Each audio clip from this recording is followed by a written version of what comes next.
نحمدہ ونصلی ونسلم علی رسولہ الکریم اما بعد فاعوذ باللہ من الشیطان الرجیم بسم اللہ الرحمن الرحیم۔ السلام علیکم ورحمۃ اللہ وبرکاتہ۔ آج میں موجود ہوں مرزا محمد علی انجینئر صاحب کے پاس۔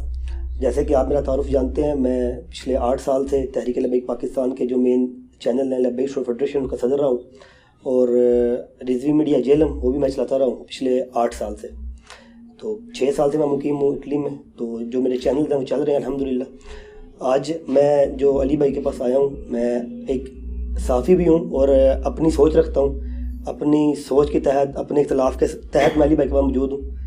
تو میرا تعلق ویسے تو ایک بریلوی مکتبہ فکر سے ہے، جیسے کہ علی بھائی جانتے ہیں کہ میرا بھائی بریلوی مکتبہ فکر کا ایک عالم بھی ہے، اور جو میرا نانکا وہ سارا دیوبندی ہے۔ ان دونوں مکتبہ فکر سے میرا کافی اچھا تعلق ہے۔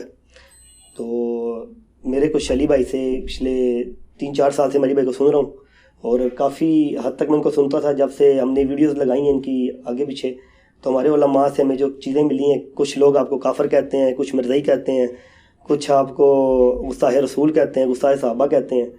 تو میری زندگی کا ایک اصول ہے، جیسے علی بھائی نے ہر علماء کے پاس جاننا، جب تک کوئی بندہ زندہ ہو میری عادت ہوتی ہے کہ میں جو میرا اختلاف ہے اس سے میں کاؤنٹر خود ہی کر لوں، ماشاءاللہ، کہ وہ بندہ جب دنیا سے چلا جائے پھر تو فائدہ کوئی نہیں ہے، پھر تو وہ بحث بڑھتی جاتی ہے۔ اب ماشاءاللہ حیات ہیں، آپ سے میری بات ہوئی تھی، آپ نے کہا شہزاد بھائی آپ کے جتنے بھی سوالات ہیں آپ میرے پاس آئیں، میں آپ کو ضرور ٹائم دوں گا۔ تو اسی سلسلے میں آپ کو موجود ہوں۔ تو جزاک اللہ خیرہ، لا حول ولا قوۃ الا باللہ، اللہم صلی علی محمد وعلی آل محمد۔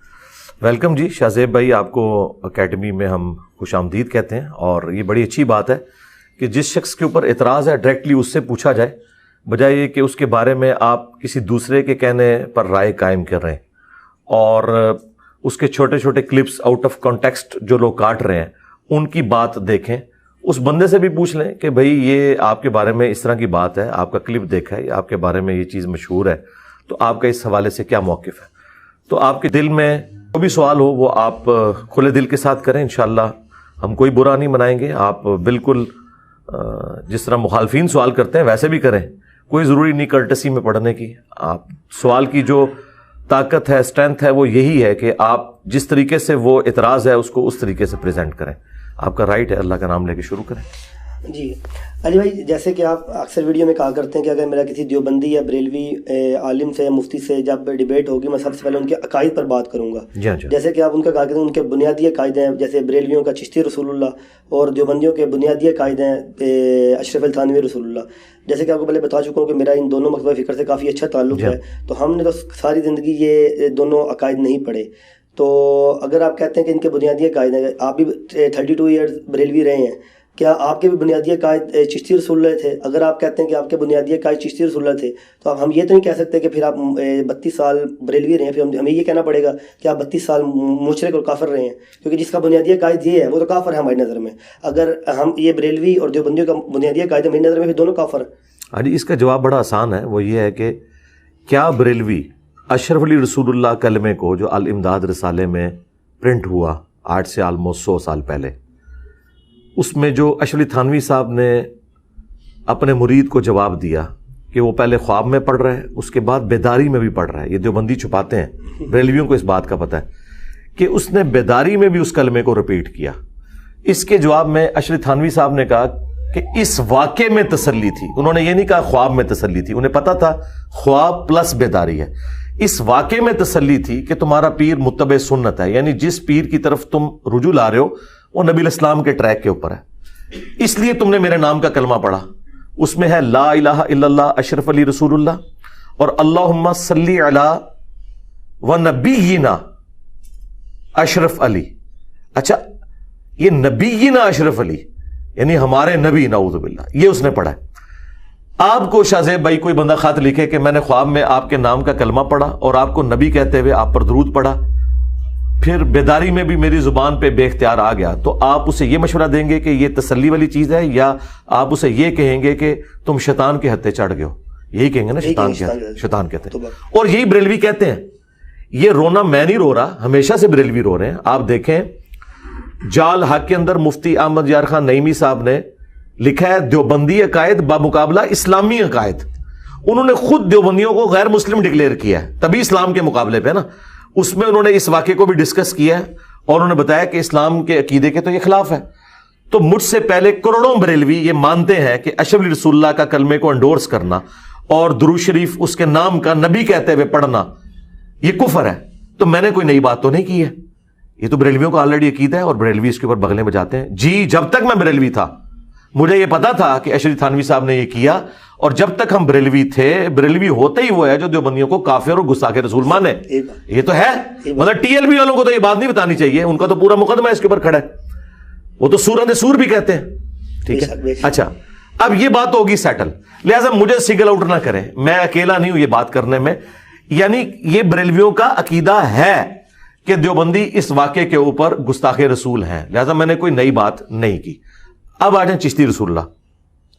جی ہاں, مجھے چشتی رسول اللہ کے بارے میں بالکل نہیں پتا تھا جب تک میں بریلوی تھا.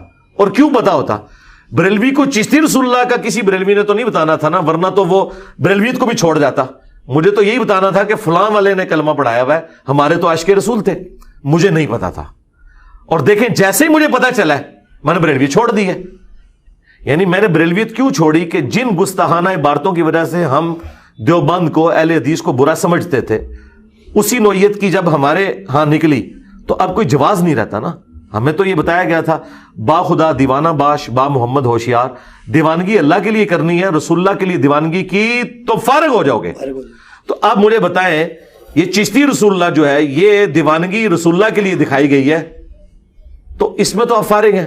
یا سبحانی ما اعظم شأنی بازید کا جو کلمہ, یہ تو اللہ کے بارے میں اس کی تعویل ہو جائے گی. جو انہوں نے یہ کہا لوائی اعظم من لوائی محمد, قیامت کے دن میرا جھنڈا محمد کے جھنڈے سے بھی بڑا ہوگا اور اس سے بڑھ کر محمد اور تمام انبیاء میرے جھنڈے کے نیچے ہوں گے, یہ اس نے ٹکر رسول اللہ کے ساتھ لی ہے. اس کی تو تعویل ممکن نہیں ہے, اور یہ اتھینٹک کتابوں میں لکھا ہے, تذکرۃ الاولیاء کے اندر تعویل کرتے ہیں. اب بریلویوں کا یہ کہنا کہ چشتی رسول اللہ سے ہمارا کوئی تعلق نہیں, یہ الہاقی عبارتیں ہیں, یہ بعد میں شامل ہو گئی ہیں. جو مفتی یہ آ کے ڈیفینڈ کر رہا ہے نا, وہ اس وقت چھوٹا سا بچہ تھا اس بڑے مفتی کے ساتھ, وہ جو مناظرہ ہے میں قلعہ ٹھوکاں گا میں کراں گا, اس میں یہ چھوٹو بیٹھا ہوا ہے جو آج کہہ رہا ہے الہاقی عبارت ہے. تو میں اس سے پوچھوں گا تجھے اس وقت نہیں پتا تھا کہ یہ الہاقی عبارت ہے؟ تو بیٹھ کے مناظرے میں دفاع کر رہا ہے, اور اس نے کہا اس کے بڑے نے جس کے پیچھے یہ کتابیں کھول کے بیٹھا ہے, اور اس نے سبحان اللہ بھی کہا.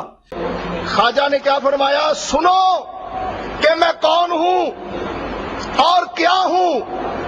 محمد الرسول اللہ صلی اللہ علیہ وسلم کے دربار کے کمینے غلاموں میں سے ایک ہوں, کمینے غلاموں میں سے ایک ہوں, کمینے غلاموں میں سے ایک ہوں.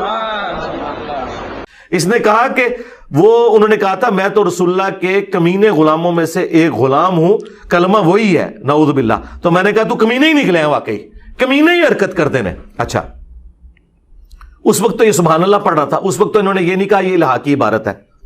اور اس سے بڑھ کر ان کے پاس آخری ہتھیار یہ تھا, یہ کہتے ہیں کہ یہ صوفیاء کی عبارتیں ہیں, اعلیٰ حضرت چونکہ عالم بھی ہیں صوفی بھی ہیں, ان کے ہاں کوئی ایسی عبارت نہیں ملتی. تو میں نے کہا کہ اعلیٰ حضرت نے فتاوی رضویہ کے اندر اس کتاب کی تعریف کی ہے, یہاں تک کہ انہوں نے کہا کہ وہ کتاب رسول اللہ کی بارگاہ میں مقبول ہے جس میں چشتی رسول اللہ لکھا ہوا ہے, سبع سنابل, اور وہ فارسی میں بھی ہے, اردو میں بھی چھپی ہوئی ہے, بریلویوں نے خود چھاپی ہوئی ہے. اعلیٰ حضرت کیسے جان چھڑائیں گے؟ اگر انہیں پتا تھا کہ اس میں چشتی رسول اللہ لکھا ہے تو پھر تو انہوں نے بہت بڑی دلیری کی کہ ایسی گستاخانہ عبارت کو ہوتے ہوئے بھی کہا کہ رسول اللہ کی بارگاہ میں یہ مقبول ہے. اور اگر انہیں نہیں پتا تھا تو ان کا علم غیب فارغ, بزرگوں کا علم غیب فارغ. مجھ سے پہلے کس بریلوی عالم نے آ کے ڈنکے کی چوٹ کے اوپر اس کا رد کیا ہو؟ یہ تو مناظرے کرتے تھے تصوف کی عبارتیں کہہ کے, اور یہ کہتے تھے شتیہات ہیں. ایون مفتی حنیف قریشی صاحب حافظہ اللہ تعالیٰ, ان کا جو مناظرہ ہوا ہے اس میں بھی انہوں نے اس عبارت کو ڈیفینڈ کیا شتیہات کہہ کے, یہ نہیں کہا کہ یہ الہاقی عبارت ہے کہ بعد میں کسی نے داخل کر دی ہے. یہ تو میری وجہ سے ان کو بیان بدلنا پڑ گیا نا, اب ان کے لیے تو مصیبت ہو گئی ہے کیونکہ میں نے انہی کے اصول اور مبادی کے اوپر بتا دیا. اب یہ میرا کہنا کہ یہ ان کا بنیادی عقیدہ ہے, وہ اس لیے ہر اس بریلوی کا یہ عقیدہ بنیادی ہے جو چشتی رسول اللہ کو کفر نہیں کہتا, اور ان علماء کو نہیں رگڑے میں لاتا جنہوں نے اس کا دفاع کیا ہوا ہے. تو دیکھ لیں گے ذرا, یہ تو دفاع کر رہے ہیں, الٹا مجھے گالیاں نکال رہے ہیں, اور جو اس کو مان لیتا ہے وہ میرا اسٹوڈنٹ بن جاتا ہے. ہاں تو بس بات ختم ہو گئی. آپ مجھے بتائیں کیا آپ کا چشتی رسول اللہ کا عقیدہ ہے؟ نعوذ باللہ. اب مجھے بتائیں اگر ٹی ایل پی جس کے ساتھ آپ کا تعلق ہے یا رہا ہے, TLP والے اگر ختم نبوت کے مسئلے میں مخلص ہیں تو لاہور کے اندر ان پبلشرز کی دکانوں کے آگے دھرنے کیوں نہیں دیتے جو یہ کتابیں چھاپ رہے ہیں؟ یہی بات کیوں نہیں دیتے؟ اس لیے نہیں دیتے، ان کے فرقوں کی ہیں، ان کے بڑے بزرگوں نے لکھی ہیں. تو یہ صرف اینٹی قادیانی تحریک ہے TLP، معذرت کے ساتھ. یہ ختم نبوت تحریک اس دن ہوگی جس دن یہ چشتی رسول اللہ، اشری رسول اللہ کو غلط کہیں گے. مجھے بتائیں آج تک خادم رضوی صاحب نے یا ان کے بیٹے سعد رضوی صاحب نے کسی ویڈیو میں چشتی رسول اللہ یا اشری رسول اللہ کو غلط کہا ہے؟ ہاں. تو بنیادی عقیدہ میں اس لیے کہہ رہا ہوں نا، کیا ختم نبوت بنیادی عقیدہ نہیں ہے؟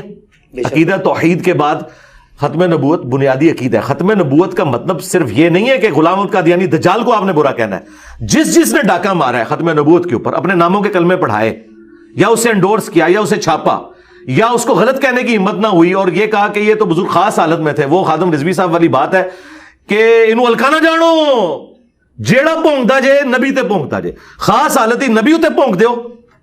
ٹھیک ہے، مالکیاں نو ہی پی گئے ہو تسی. ٹھیک ہے، اسی تے ہی گل کرانگے، مالکاں نو پی گئے ہو. عزتیں ویل کی ہیں تم نے رسول اللہ کے نام کے اوپر، چندے بٹورے ہیں تم نے رسول اللہ کے نام کے اوپر صلی اللہ علیہ وآلہ وسلم، سواریاں سوار کی ہیں مکے اور مدینے کے نام کے اوپر اور جا کے اجمیر اور بغداد میں پھینک دی ہیں، دیوبند اور بریلی میں پھینک دی ہیں. یہ غداری ہے اپنے نبی کے ساتھ. تو ہمیں مسئلہ یہ ہے کہ انہوں نے غداری کی ہے اور ہم ڈنکے کی چوٹ پہ کہتے ہیں ان کا بنیادی عقیدہ ہے. البتہ جو بریلوی سرعام یہ آ کے کہہ دے، اسٹیٹمنٹ اس طرح دینی ہے جس طرح اعلیٰ حضرت نے دی ہے کہ یہ کفر ہے، اس کو چھاپنے والا کافر، اس کی پرنٹنگ کرنے والا کافر، اس کو بیچنے والا کافر اور اس کے کفر میں شک کرنے والا بھی کافر. اس طرح کہلوا دیں. میں اس ٹاپک پہ جتنی ویڈیوز ہیں اپنی ڈیلیٹ کر دوں گا. اور ساتھ یہ بھی کہنا ہے کہ ایک مجدد آیا تھا نام لیے بغیر، اس نے ہمیں بتایا کہ یہ تمہاری کتابیں تبدیل ہو چکی ہیں، اس کے کہنے پہ ہم نے یہ مانا ہے، ورنہ آج سے پہلے تو ہم مناظرے کر رہے تھے. اتنا پھر حوصلہ رکھیں نا. دیکھیں میں اعلانیہ کہتا ہوں کہ میں نے کئی باتیں اعلیٰ حضرت سے سیکھی ہیں، کئی باتیں میں نے الیاس قادری صاحب سے سیکھی ہیں، پیر نصیر الدین صاحب سے سیکھی ہیں، ڈاکٹر اسرار سے سیکھی ہیں، میں نے مولانا اسحاق صاحب سے سیکھی ہیں. میں ببانگ دول اختلاف بھی ان لوگوں سے کرتا ہوں اور ان سے سیکھنے کے اعتبار سے میں تعریف کرتا ہوں. تو آپ بھی کہنا کہ ہم نے انجینئر صاحب سے یہ سیکھا ہے، ہم تیار ہیں. اچھا علی بھائی، آپ کی ایک ویڈیو مطلب آج سے میں 4 سال پہلے سنی تھی، اسی کی ویڈیو کی برکت سے میں الحمدللہ ریورٹ مطلب فرقہ وارث کی لعنت سے بچا ہوں. آپ کی ایک ویڈیو جس میں آپ نے سورۃ الانعام کی آیت نمبر 159 کا حوالہ دیتے ہوئے ان الذین فرقوا دینہم کانوا شیعا لست منہم فی شیء، جنہوں نے اسلام دین میں فرقے بنا لیے، ان کا اللہ سے کوئی تعلق نہیں ہے. جیسا کہ یہ دیوبندی اور بریلوی فرقہ ہے، تو ویسے تو علی بھائی آپ کو بھی لوگ جہلمی بھی کہتے ہیں، کیا یہ آگے بڑھ کے یہ جہلمی فرقہ نہیں بنے گا؟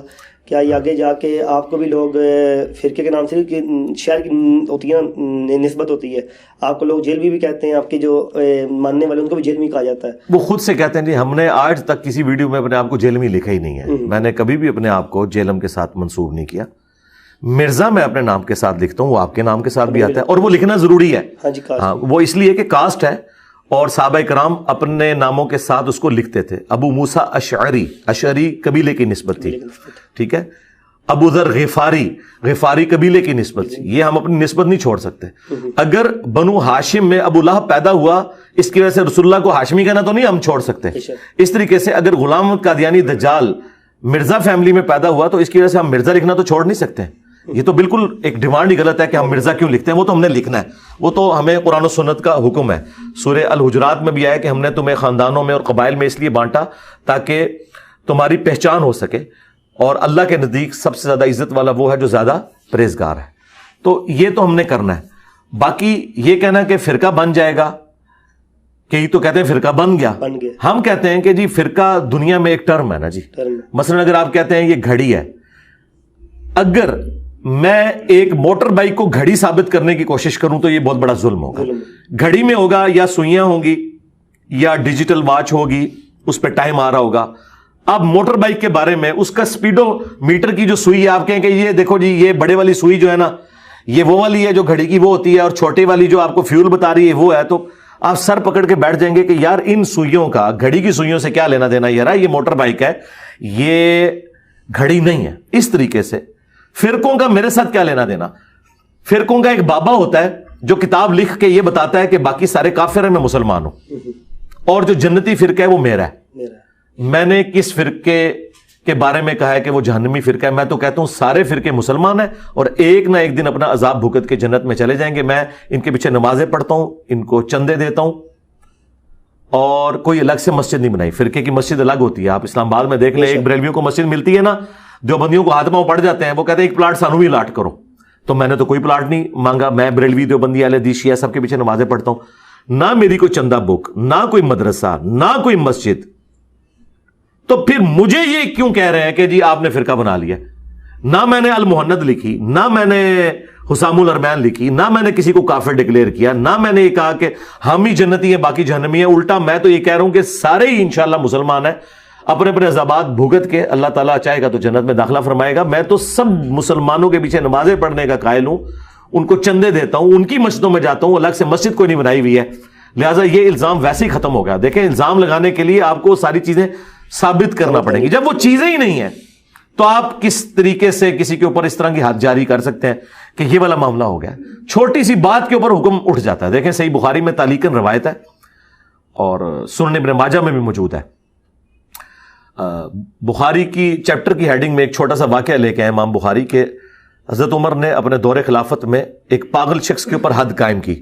تو حضرت علی نے کہا کہ اے امیر المومنین, آپ کو نہیں پتا کہ 3 لوگوں سے اللہ نے شریعت کا قلم اٹھا لیا ہے, پاگل, سویا ہوا شخص اور چھوٹا بچہ. اس کی وجہ سے حضرت عمر نے اپنا ڈیسیژن واپس لے لیا کہ مجنون ہے تو اب شرعی حکم اٹھ جائے گا, اس کے اوپر کوئی حد نہیں لگے گی کیونکہ ہے ہی پاگل ہے. اب مجھے بتائیں, میرے اندر کوئی بھی ویسی چیزیں موجود نہیں جو فرقوں میں ہوتی ہیں, مجھ سے شرعی حکم کیوں نہیں یہ اٹھا رہے فرقے والا؟ تو ٹھیک ہے, کہتے رہے, لوگ مجھے سنتے ہیں مخالفین کے کہنے کے اوپر ہی. لوگ کہتے ہیں وہ تو یہ بات کر ہی نہیں رہا, آپ جھوٹ بول رہے ہیں. تو اللہ کا شکر ہے, مجھے انہوں نے مرزا کہہ کے قادیانی کہا تو سب سے زیادہ ویڈیوز اسی وجہ سے میری دیکھی گئیں. انہوں نے میرے ساتھ بڑی نیکی کی ہے. تو ان کو میں اس لیے سمجھا رہا ہوں کہ قبر و آخرت کی فکر کریں. اللہ تعالیٰ آپ کو قیامت کے دن پوچھے گا یہ جو کچھ آپ نے کیا ہے, یہ جو حرکت آپ کر رہے ہیں. لیکن اگر میرے اعتبار سے پوچھیں تو مجھے فائدہ ہے, اور چیخو منو تے فائدہ ہی فائدہ ہے. میں اور لوگوں کو رسول اللہ کے ساتھ جوڑوں گا صلی اللہ علیہ وآلہ وسلم انشاءاللہ تعالی. اچھا علی بھائی, آپ کو یاد ہوگا کہ میرا آپ سے لائیو سیشن ہوا تھا, میں نے ایک سوال کیا تھا منی گاڈ پہ, اور آپ نے مجھے دلیل دیتے ہوئے کہا تھا کہ جیسے کہ بریلوی بھی کہتے ہیں کہ ان کا جو غوث اعظم ہے وہ کم بإذن اللہ کہہ کے مردے کو کیا کرتے تھے, لیکن کم بإذن اللہ کا مطلب تو ہے اٹھ جا اللہ کے نام سے. تو یہ کن فیکون کی صلاحیت تو نہیں نہ, یہ تو مطلب اللہ کے نام سے اٹھا رہے ہیں. اور اگر آپ کہتے ہیں کہ جنت میں ہمیں کن فیکون کی صلاحیت ملتی ہے, تو اگر ایک شخص وہاں پہ جنت میں کہے کہ میرا گھر رسول اللہ کے ساتھ ہو, اور دوسرا بھی کہتا ہے میرا رسول اللہ کے ساتھ ہو, تیسرا بھی کہتا ہے, وہاں پہ تو لڑائی ہو جائے گی. تو اگر ایک خواہش والا ہو تو پھر تو اللہ کے ہاتھ میں ہے نا کہ اللہ جو مرضی کرے. جی اللہ کے ہاتھ میں ہے. میں نے کس ویڈیو میں کہا کہ جنت میں جا کے انسان اللہ تعالیٰ کے دار اختیار سے باہر نکل جائے گا؟ کبھی بھی نہیں کہا. یہ تو ہمارا عقیدہ ہی نہیں ہے. ہم یہ کہتے ہیں کہ وہ اپنے فریم آف ریفرنس کے اندر جتنی اللہ نے اس کو جگہ دی ہوگی اس کے اندر اس کا حکم چلے گا. یہ نہیں ہو سکتا. اب قرآن میں آیا ہے کہ جنت میں ہر وہ چیز ہے جو تم چاہو گے. کیا اس کا رزلٹ کسی نے یہ نکال لیا ہے کہ میری خواہش یہ ہے کہ میں نبی علیہ السلام کا پڑوسی بن جاؤں اور اللہ تعالیٰ یہ پوری کر دے گا؟ نہیں, وہ جو پڑوس کے اہل ہوں گے انہی کے لیے پوری ہوگی خواہش. آپ کے حالات و واقعات کے اندر جو آپ کے لیے فیوریبل ہے وہ آپ کو ملے گا. آپ اس طرح نہیں کر سکتے. اور دوسری بات, مفتی سعید صاحب جنہوں نے 3 نکاح پڑھائے ہیں عمران خان صاحب کے, انہوں نے تو اگلے دن ایک ویڈیو میں کہہ دیا, جب ان سے پوچھا گیا کیا جنت میں وائی فائی ہوگا, انٹرنیٹ ہوگا, تو انہوں نے کہا بھائی جنت میں تو سب ایک کی ہی چھوٹی چھوٹی خدائیاں ہوں گی, جو چاہو گے ملے گا. کیا جنت میں وائی فائی ہوگا؟ سب کچھ ہوگا بھائی. کسی آدمی کے وہم و گمان میں بھی وہ چیزیں نہیں گزری جو اللہ اسے جنت میں دے گا. بھیا سب کی اپنی اپنی چھوٹی چھوٹی خدائیاں ہوں گی, اب اس سے زیادہ کیا چاہیے؟ بھیا سب کی اپنی اپنی چھوٹی چھوٹی خدائیاں ہوں گی, اب اس سے زیادہ کیا چاہیے؟ بھیا سب کی اپنی اپنی چھوٹی چھوٹی خدائیاں ہوں گی, اب اس سے زیادہ کیا چاہیے؟ اپنی خدائی ہوگی نا, یہ ہو جائے یہ نہ ہو. اپنی خدائی ہوگی نا, یہ ہو جائے یہ نہ ہو. اپنی خدائی ہوگی نا, یہ ہو جائے یہ نہ ہو. تو ان کو کسی نے کافر کیوں نہیں کہا؟ انہوں نے تو خدا کا لفظ بولا کہ خدائیاں ہوں گی, اور ایک نہیں ساری خدائیاں مانی. وہ بات بالکل ٹھیک کر رہے تھے کہ اپنے فریم آف ریفرنس کے اندر. باقی جو منی گاڈ کا کانسیپٹ میں نے اس حوالے سے دیا, اس میں وہ گاڈ معبود کے معنوں میں نہیں ہے, بلکہ ان معنوں میں ہے کہ جس طرح اللہ کو موت نہیں آنی, ہمیں موت نہیں آئے گی. جس طرح اللہ کی مرضی چلتی ہے, اللہ کے دیے ہوئے اختیار میں سے اپنے ایریے میں ہماری مرضی چلے گی. ایک چھوٹے سے اس ایریے کے اندر ہم بھی اللہ تعالیٰ کی عطا کردہ اس طاقت کی وجہ سے جو خواہش کریں گے وہ چیز ہمارے سامنے آ جائے گی. خواہش کے بعد چیز کا سامنے آنا یہ تو کن فیکون سے بھی بڑی چیز ہوگی کہ آپ خواہش کریں اور وہ چیز آپ کے سامنے ہو جائے. یہ اللہ تعالیٰ کے انڈر ہوگا. باقی اس لفظ کے اوپر جو اعتراض کرتے ہیں وہ بھی اعتراض نہیں بنتا. اس کی وجہ سورہ یوسف میں 2 جگہ ہے, یوسف علیہ السلام نے اس خواب دیکھنے والے کو کہا تھا تم میں سے ایک شخص جس نے خواب دیکھا ہے اس کی تعبیر یہ ہے کہ وہ اپنے رب کو شراب پلائے گا. وہاں رب جو ہے وہ آقا کے معنوں میں ہے، لیکن لفظ تو رب استعمال ہوا. پھر اردو زبان میں بھی آپ لفظ استعمال کرتے ہیں نا خدا. یہ لفظ ہے ناؤ خدا. ناؤ کہتے ہیں فارسی میں کشتی کو، خدا کہتے ہیں اس کے چلانے والے کو، یعنی کشتی کا چلانے والا. اور اس کو مختصر کر کے ناؤ خدا سے نا خدا بن گیا ملاح کے لیے. اب وہاں خدا کا لفظ ہے لیکن وہ خدا ان معنوں میں نہیں ہے. تو یہ انہوں نے خامخواہ ایک لنگوسٹک کی بات سے چیز کو پکڑا. حالانکہ ہم اس طرح پکڑے نا تو صوفیاء جو وحدت الوجود کہتے ہیں ہم ان پہ کفر کا فتویٰ لگائیں. وحدت الوجود کا مطلب یہ ہے کہ کافر، مسلمان، جانور، انسان سب ایک ایک وجود ہے. یہ تو کفر ہے. وہ خود بھی کہتے ہیں کہ نہیں، وحدت الوجود کا مطلب یہ ہے کہ تمام چیزیں اللہ کی وجہ سے قائم ہے. ہم کہتے ہیں پھر آپ وحدت الوجود کیوں بول رہے ہو؟ وہ کہتے ہیں اس کی تشریح ہم کریں گے نا. اگرچہ لفظ بول رہے ہیں کہ ایک وجود ہے، ایک وجود تو نہیں ہے. کروڑوں تو پاکستان کے اندر انسان آباد ہے، ٹھیک ہے، 8 ارب دنیا کی آبادی ہے، اور باقی جو وجود ہے وہ الگ سے خربوں میں ہے. تو پھر ایک وجود کیسے ہوا؟ وہ کہتے ہیں نہیں، ایک وجود کا مطلب یہ ہے کہ یہ خالق اور مخلوق الگ ہے لیکن ان سب کی زندگی ادھاری ہے اس کی. اتنی بڑی تعویل ہم ان کی مان کے ہم انہیں کافر نہیں کہتے. پینتھیزم کا، ہماؤس کا عقیدہ ہندوؤں والا ان کے اوپر نہیں لگاتے، ہم ان کی تعویل قبول کرتے ہیں. تو میں نے بھی جو بات کی تھی وہ یہ ہے کہ جنت میں ہر شخص کو اللہ تعالیٰ اپنے فریم آف ریفرنس کے اندر اختیار دے گا. اور دنیا میں یہ تو کہتے ہیں چاہیں تو اشاروں سے اپنے کائے پلٹ دیں دنیا کی. یہ تو کن فیکون سے بھی آگے چیز ہے. وہ تو دنیا میں ہی کن فیکون سے آگے مانے ہوئے کہ اشاروں سے کایا پلٹ دیں. یہ شان ہے خدمت گاروں کی، سرکار کا عالم کیا ہوگا. تو سرکار بات یہ کہ جب انجینئر صاحب کوئی بات کرتے ہیں نا، اس سے بڑی بات ان کے بابے نے کی ہوتی ہے، وہ پس پشت ہوتی ہے، مجھے لا کے نا سامنے کھڑا کر دیتے ہیں. اس لیے میں نے یہ دعویٰ کیا تھا میرا کوئی ایک عقیدہ، میرا کوئی ایک نظریہ، ایسا اصول اور مبادی میں آپ لے کر آئیں جو اس سے زیادہ ورسٹ فارم میں پہلے ایگزسٹ نہ کرتا ہو. مثلا اگر میں بنو امیہ کو کنڈیم کرتا ہوں تو جو غالی رافضی ہیں وہ تو حضرت معاویہ رضی اللہ تعالیٰ عنہ کو مسلمان ماننا تو دور کی بات، وہ منافق کہتے ہیں اور تقیۃً بھی نہیں مانتے. تقیہ وہ کرتے ہیں خلفائے ثلاثہ کے اوپر. تو مجھے بتائیں مجھ سے زیادہ تو وہ یہ کر رہے ہیں، تو میں نے کوئی نیا نظریہ تو نہیں رکھا. اور میرا جو نظریہ ہے وہ بخاری مسلم سے میں حدیث پیش کرتا ہوں، اس کے باوجود میں رضی اللہ عنہ کہتا ہوں. تو الحمدللہ میں کبھی بھی ایک ریڈ لائن کو کراس نہیں کرتا. میرا ہر نظریہ درست ہے اس حوالے سے کہ وہ کسی نہ کسی فارم میں اس سے زیادہ سخت حالت میں یا بریلویوں کے ہاں پایا جاتا ہوگا، یا دیوبند کے ہاں، یا اہل حدیث کے ہاں، یا شیعہ کے ہاں. اب رفع الیدین پہ میں زور دیتا ہوں تو کیا اہل حدیث رفع الیدین پہ زور نہیں دیتے؟ ان کا تو پورا مسلک رفع الیدین کے اوپر کھڑا ہوا ہے. ٹھیک ہے، اگر میں بات کرتا ہوں گستاخانہ عبارتوں کی تو بریلوی تو پوری کھڑی اس کے اوپر ہے کہ دیوبندی گستاخ ہے. تو میں نے کوئی نئی بات تو آ کے کی نہیں ہے. میرا یہ چیلنج ہے کہ میرا ایک نظریہ بھی ایسا نہیں ہے جو اس پلانٹ ارتھ پہ مجھ سے پہلے ایگزسٹ نہ کرتا ہو. ہاں یہ ہے کہ ہر فرقے میں تھا، میں نے ہر فرقے کا حق ایک جگہ جمع کر کے اپنے آپ کو نبی علیہ السلام کے ساتھ منسوب کیا بجائے بابوں کے ساتھ منسوب کیا. نہیں ماشاء اللہ آپ نے یہ ایکسپلین کر دیا. میرے کافی جو دوست جماعت اسلامی سے تعلق رکھتے ہیں اٹلی کے اندر، انہیں کا یہی سوال تھا، تو ابھی آپ نے ایکسپلین کر دیا نا، اب ہمارے لیے ماشاء اللہ بہت ایزی. میں نے کئی دفعہ اس کو ایکسپلین کیا. دیکھیں وہ میں نے جو بات پہلی دفعہ بھی کی تھی وہ یہی کی تھی، اور اس کے پیچھے لاجک کیا تھی. دیکھیں ایک اتنا مشکل سوال ہے جس کا جواب غامدی صاحب سے میں نے لیا اور اس میں ویلیو ایڈیشن کی. وہ یہ تھی کہ میں اس خدا سے کیسے محبت کروں جس نے میری مرضی کے بغیر مجھے پیدا کر کے اتنی بڑی آزمائش میں ڈال دیا کہ یا تو میں جنت میں جاؤں گا یا جہنم میں. تو ایسے خدا سے میں ڈر تو سکتا ہوں کہ بڑا ڈر ہے جی منو پھسا چھڑیا، لیکن عشق محبت کیسے پیدا ہو؟ محبت تو آپ کے وہاں پیدا ہوتی ہے جہاں آپ کسی کے لیے جان چھڑکنے کے لیے تیار ہو جائیں. خدا کے لیے ہم کیسے شدید ترین محبت رکھیں؟ قرآن تو کہتا ہے کہ ایمان والوں کی نشانی ہے والذین آمنوا اشد حبا للہ. اگر ایمان والا پوری زندگی ڈرتا ہے یار انہیں منو سٹ دینا ہے دوزخ وچ، انہیں منو چھڑنا نہیں ہے، تو میں عشق تو نہیں کر سکتا، ہاں ڈر سکتا ہوں. تو مجھ سے سوال ہوا تھا میں اللہ سے محبت کیسے کروں؟ تو میں نے اس کے لیے بتایا تھا کہ آپ اللہ کی ذات کا یہ پہلو غور سے دیکھیں کہ وہ اکیلا تھا، اس کے ساتھ خدائی میں کوئی شریک نہیں. وہ چاہتا تو اکیلا رہتا، لیکن اس نے محض فضل سے پیدا کیا مجھے، اور پھر کہا کہ 50-60 سال کی زندگی مجھے دے دو، میں ہمیشہ کی زندگی تمہیں دوں گا. یعنی جس طرح میں نے ہمیشہ رہنا تم بھی ہمیشہ رہو گے. خالق اور مخلوق کا فرق ہے، میں نے اس ویڈیو میں بھی کہا تھا. اچھا جب خالق اور مخلوق کا فرق آ گیا تو پھر باقی ساری معبود والا معاملہ تو ختم ہو گیا. اچھا اور دوسرا یہ میری کوالٹی ہے کہ جو کہتا ہوں وہ ہو جاتا ہے، یہ کوالٹی تمہیں میں جنت میں دے دوں گا تمہارے فریم آف ریفرنس میں. انسان کے اندر ایک خدا چھپا ہوا ہے. ہر انسان خدائی کا دعویٰ کرنا چاہتا ہے. انسان نے خدائی کا دعویٰ کیا نا فرعون نے. یہ چھپا ہوا خدا ہر بندے میں موجود ہے کہ یار میری مرضی چلے. دیکھیں اسی وجہ سے تو انسان جو ہے وہ دنیا کو فتح کرتا ہے، ملکوں کے اوپر قبضے کرتا ہے کہ میرا آرڈر چلے. اللہ نے یہ آپ کا آرڈر پورا کرنا ہے جنت میں گیون سرکمسٹانسز کے اندر.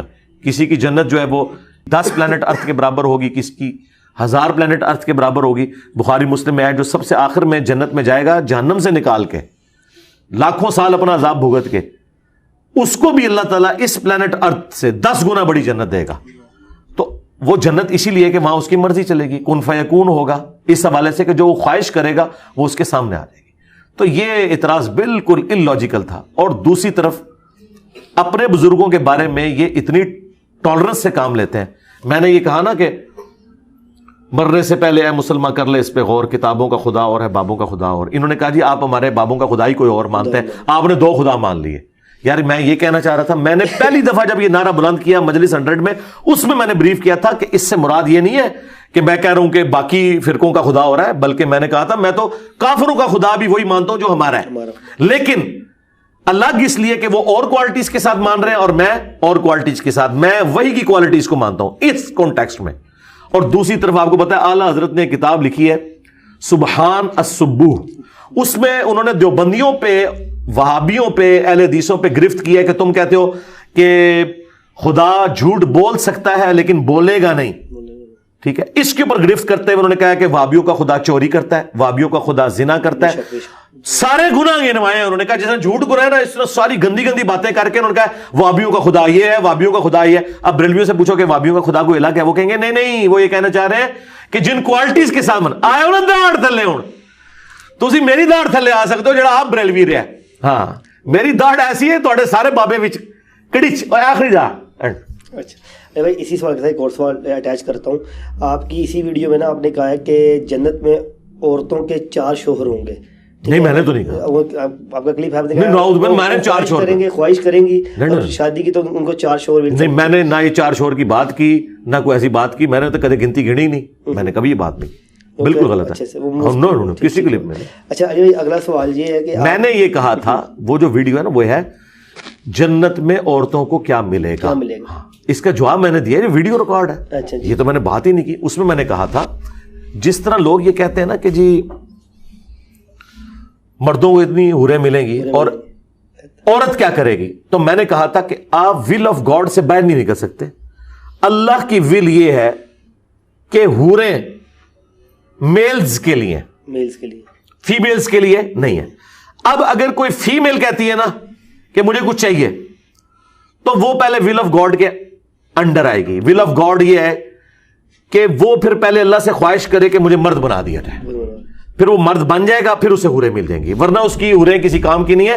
اور میں عورتوں کو بھی بتا دوں جنت میں پہنچ کے آپ کے لیے حوروں کے لیے کوئی اٹریکشن ہوئے گی نہیں، اور نہ آپ کے لیے ایک سے زیادہ مردوں کی کوئی اٹریکشن ہوگی. یہ اللہ نے چیز نکال دینی ہے، ٹھیک ہے نا. جس طرح جنت میں پہنچ کے اللہ تعالیٰ نے جو سوکن والا رشتہ ہے وہ بھی ختم کر دینا ہے. کسی حور کو جیلسی نہیں ہوگی دوسری حور سے کہ یہ اس کے عقد میں ہے، ٹھیک ہے. یہ اللہ تعالیٰ چاہے تو کر سکتا ہے نا، یہ اللہ ہی کر سکتا ہے، دنیا میں پاسبل نہیں. جنت کی ڈائنامکس الگ ہے. جس طرح اللہ تعالیٰ سورۃ الحجر میں فرماتا ہے کہ جو اہل ایمان کے درمیان آپس میں جو رنجش کی وجہ سے کوئی کینہ آ جاتا ہے تو ہم جنت میں ان کے دلوں سے وہ ساری چیزیں نکال دیں گے اور وہ تختوں پہ آمنے سامنے بیٹھے ہوں گے ٹیک لگائے ہوئے. تو دنیا میں تو کوئی نہیں سوچ سکتا کہ کسی کے بارے میں دل سے نفرت نکال دے جس سے آپ کا اختلاف ہے. اور مولا علی علیہ السلام یہی کہہ رہے ہیں مصنف ابن ابی شیبہ میں کہ میں اللہ سے امید کرتا ہوں کہ سورۃ الحجر کی آیت نمبر 47 میرے عثمان بن عفان، طلحہ اور زبیر کے بارے میں کہ اللہ تعالیٰ ہمارے دلوں میں جو ایک دوسرے کے لیے کوئی غل، کوئی میل آ گیا ہے وہ نکال دے گا. یعنی مولا علی یہ نہیں کہہ رہے کہ ہم نکال سکتے ہیں، اللہ نکالے گا. تو یہ اللہ تعالیٰ ہی یہ ساری چیزیں کر دے گا. جنت کی ڈائنامکس ہی الگ ہے. بس وہ آپ کی ویڈیو میں نا آؤٹ آف کانٹیکٹ کلپ وہ میں کہتا ہوں اس میں تو آؤٹ آف کانٹیکٹ بھی نہیں تھا، کاٹا جا سکتا، پتہ نہیں انہوں نے کیسے اس کو جوڑ دیا ہے. اگر آپ کی بہن بن جائے وامر تو یہ ہو جائے وہ جگہ پتہ نہیں وہ بناتے رہے جی. دیکھیں اتنی یہ بےہودہ باتیں اور عجیب و غریب قسم کی باتیں کرتے ہیں. آپ نے ہم سے کبھی کوئی اس طرح کی بات سنی ہے کہ ہم کسی کے ساتھ پرسنل ہوئے ہوں؟ ضرورت ہی نہیں. اس کی وجہ یہ ہے کہ جب ہمارے پاس علمی دلائل موجود ہیں تو ہم کیوں کسی کے ساتھ پرسنل ہوں. اچھا علی بھائی، آپ کی ایک ویڈیو جس میں آپ نے کہا کہ اگر انسان خالی فرض نمازی پڑھ لے تو اس کے لیے کافی ہیں، سنتیں ضروری نہیں ہیں، تو اس کے بارے میں آپ ایک بار موقف ذرا پیش کر دیں. نہیں، میں نے یہ نہیں کہا کہ سنتیں نہ پڑھیں، میں نے یہ بتایا تھا کہ فرض نماز پڑھ لینا کافی ہے 17 رکعتیں. ٹھیک ہے. اور یہ میں نے کوئی ذاتی موقف تو بیان نہیں کیا، یہ تو بخاری مسلم میں لکھا ہوا ہے. بخاری مسلم دونوں میں حدیث ہے. 2 اس کے طرق آئے ہیں کہ ایک شخص آیا، اس نے کہا یا رسول اللہ کوئی ایسا عمل بتائے میں جنت میں چلا جاؤں. تو نبی اسلام نے فرمایا کہ فرض نماز پڑھو، فرض زکوٰۃ دو، فرض روزے رکھو. یہ 3 آپ نے اعمال بتائے اور سب سے پہلے آپ نے کلمہ توحید بتایا اور نبی اسلام پر ایمان لانے کا کہا. یہ 4 چیزیں. حج اس وقت تک فرض نہیں ہوا تھا. اور دوسری روایت میں آتا ہے کہ نبی اسلام نے فرمایا کہ فرض کرو، ہاں تمہاری مرضی کے اگر تم نفلی عبادت بڑھا لو. اچھا، مسئلہ وہاں کھڑا ہوتا ہے جہاں لوگ سنت اور نفل میں فرق کرتے ہیں. حدیث میں سنت نام کی کوئی نماز ہی نہیں آئی ہے. حدیث میں آیا فرض نماز اور نفلی نماز. سنت نفلی نماز ہوتی ہے، اور نفل کا مطلب ہی ہے اضافی. عربی میں نفل ان کہتے ہیں اضافی کو. سورۃ الانفال میں جو آیا نا، وہ اضافی مال غنیمت اضافی چیز ہے. اصل مقصد مال عطیانہ نہیں ہوتا، اصل مقصد اللہ کے لیے جنگ لڑنا ہوتا ہے. کیونکہ آپ کے اس کلپ پہ ہمیں یہ کہا گیا ہے کہ دیکھو وہ جو سنتیں موقع ہیں وہ تو آپ چھوڑ رہے ہیں، اور جو جس سنت پہ اختلاف اماموں کا جیسے رفع دین ہے اس کو آپ نے پکڑا ہوا. جی میں بتاتا ہوں اس میں کس امام نے کہا ہے کہ وہ 12 سنتے نہیں پڑھیں گے تو آپ کی نماز نہیں ہوگی. آؤ نا پہلے امام لے تو میری داڑھ دے تھلے. کتنے لکھے ہے؟ 10 ہو. کسی امام نے نہیں یہ کہا، یہ خود سے ان کی طرف منسوب کیا. اب وہاں پہ آ جائیں. وہاں پہ نبی اسلام فرمایا ہاں مگر تم نفلی نماز پڑھ لو، ہاں مگر تم نفلی زکوٰۃ دے دو، ہاں مگر تم نفلی روزے رکھ لو. ٹھیک ہے. تو مجھے بتائیں حنفیوں کی سوئی آ کے نماز پہ کیوں رک گئی ہے؟ آگے بھی ٹورو نا. آگے تھا نفلی زکوٰۃ اور نفلی روزے. آج تک حنفی یہ کیوں نہیں کہتے کہ جو پیر اور جمعرات کا روزہ نہیں رکھتا اس کے رمضان کے روزے بھی قبول نہیں ہوں گے؟ کبھی نہیں کہتے. آج تک کسی حنفی امام یا عالم نے یہ کیوں نہیں کہا کہ جو 2.5% زکوٰۃ سے علاوہ فالتو نفلی صدقات نہیں دیتا اس کی 2.5% بھی قبول نہیں ہوگی؟ نماز کے بارے میں آگے کیوں کہتے ہیں کہ جب تک سنتے نہ پڑے فرض قبول نہیں ہوں گے، اور وہ اس کا حصہ بنا دیتے ہیں. ادھر پتہ کیا کہتے ہیں؟ او جی 2.5% دے لو، پاویں ارباں روپیہ جوڑو. نفلی نہیں ادھر ذکر کرتے کیونکہ انہیں پتہ ہے کہ فرض وہی ہے. روزوں میں کہتے ہیں ٹھیک ہے جی تسی نہیں نفلی روزے شوال کے رکھ سکتے، پیر جمعرات کا یا ایام 20 کے 3 روزے 13 14 15 کے نہیں رکھ سکتے، اگرچہ سنت ہے، لیکن جو روزے فرض ہے وہ رمضان کے وہ رکھ لیں تو آپ کی پکڑ نہیں ہوگی. نماز میں آگے دوہری پالیسی کیوں ہے؟ یہ میں نے ان کو پھکی نہیں پھکا دیا ہے، اینٹی وینم الزامی جواب. یہ چپ ہو جائیں گے. اور وہاں پہ نبی اسلام نے اینڈ پہ فرمایا، جب وہ جانے لگا اس نے کہا یا رسول اللہ جو آپ نے بتایا میں نہ اس میں ایڈ کروں گا نہ اس میں سے مائنس کروں گا، میں نے بس فرض ہی پڑھنے ہیں اور یہ فرض کام ہی کرنے ہیں. جب وہ جانے لگا نبی اسلام نے فرمایا اگر کسی نے جنتی شخص کو دیکھنا ہے تو اس کو دیکھ لو. اور ایک روایت میں کہ اگر یہ اس بات پہ قائم رہا تو یہ کامیاب ہو گیا. ٹھیک ہے. تو ہماری دلیل یہ ہے کہ زکوٰۃ کے معاملے میں، روزوں کے معاملے میں تو آپ یہ ضد نہ لگائیں. 12 سنت موقتہ کے اوپر آپ نے ضد کہاں سے لگائی؟ وہ تو بخاری مسلم میں صرف اتنا آیا، صحیح مسلم میں ذرا تفصیل کے ساتھ ہے کہ جو فرض کے علاوہ 12 رکعتیں پڑھے گا اللہ تعالیٰ اسے جنت میں محل دے گا. یہ آیا. تو اس طرح کے فضائل تو کئی چیزوں میں آئے ہیں. مثلا تسبیحات فاطمہ کے بارے میں آیا جو فرض نماز کے بعد پڑھے اللہ تعالیٰ اس کے گناہ معاف کر دے گا اگرچہ سمندر کی جھاگ کے برابر ہوں. اب اس کی وجہ سے تسبیحات فاطمہ فرض کیسے ہو گئی؟ ایک فضیلت والی چیز ہے. جو شوال کے 6 روزے رکھ لے رمضان کے بعد تو اس سے پورے سال کے روزوں کا ثواب ملے گا. اس کی وجہ سے شوال کے 6 روزے فرض کیسے ہو گئے؟ تو اصول میں بات کو سمجھا کریں. اس سے ہم نے کبھی یہ رزلٹ نہیں نکالا کہ آپ سنتیں نہ پڑھیں یا وطر نہ پڑھیں. ہم یہ کہتے ہیں کہ اگر نہ پڑھیں نماز درست ہے. یہ اس لیے کہ آپ نے عشاء کی 17 رکھتے بتا کے لوگوں کو نماز سے دور کیا ہے. 24 گھنٹے میں ٹوٹل 17 رکھتے ہیں جو ابلیگیٹری ہیں. 2 فجر کے، 4 ظہر، 4 عصر، 3 مغرب، 4 عشاء. اور اس کی وجہ سے ہزاروں لوگوں نے نماز شروع کر دی ہے. عورتوں کے لیے پاسبل ہی نہیں اتنی لمبی لمبی نمازیں پڑھنا. ہم نے تو ان کو کہا آپ نمازیں جمع بھی کریں، جمع سوری کر لیں، جس پہ حنفیوں کا بھی اختلاف نہیں کہ ظہر آخری وقت میں پڑھ لیں، عصر اول وقت میں. اس طریقے سے آپ 3 اوقات میں 5 نمازیں پڑھ لیں گے، فجر کو الگ، ظہر عصر کٹھی، مغرب عشاء کٹھی. تو تاکہ وہ نماز تو شروع کریں نا. اس لیے میں کہتا ہوں چھوٹی چھوٹی داڑھی بھی رکھ لو، یہ فرض ہے. البتہ مٹھی داڑھی رکھنا سنت ہے. میری مٹھی سے بھی زیادہ ہے کئی بال. اس کا قطن کوئی مقصد نہیں کہ میں نے کسی مٹھی والے کو کہا کہ چھوٹی کرا، کو بتایا کہ میں نے کسی کو کہا کہ چھوٹی کرے نو. میں کرانی ہوں عثمان بھائی دی نا کراندہ ایڈی بڑی داڑھی انہوں دی.